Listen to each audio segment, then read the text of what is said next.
বসন্ত মানেই নতুনের আগমন। আমার ছাদ বাগানে বেশ কিছু গাছে নতুন কুঁড়ি এসেছে।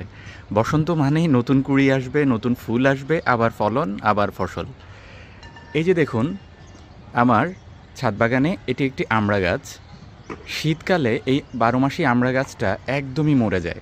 শীতকালে দেখে মনে হবে এটা বোধহয় আর বাঁচবেই না। প্রতি শীতে এমন হয়। ঠিক শীত শেষ, বসন্তের শুরু, এইভাবে প্রতিটি ডগায় নতুন করে আবার কুঁড়ি আসতে শুরু করে।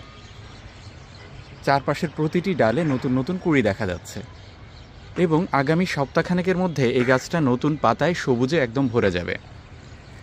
এই আমড়া গাছটার বয়স প্রায় 12 বছর এবং এটা আমাকে প্রতি বছর 200 থেকে 300 আমড়া দেয়। মজার ব্যাপার হচ্ছে যে ভিডিওটি করতে করতে আমি দেখতে পাচ্ছি ফুলও চলে এসছে। এখানে একটা কুঁড়ির মধ্যে ফুল দেখা যাচ্ছে। কিছুদিন পরে এটার আপডেট আবার আপনাদের সঙ্গে শেয়ার করব যে নতুন কিভাবে এটা আমাকে অবাক করছে।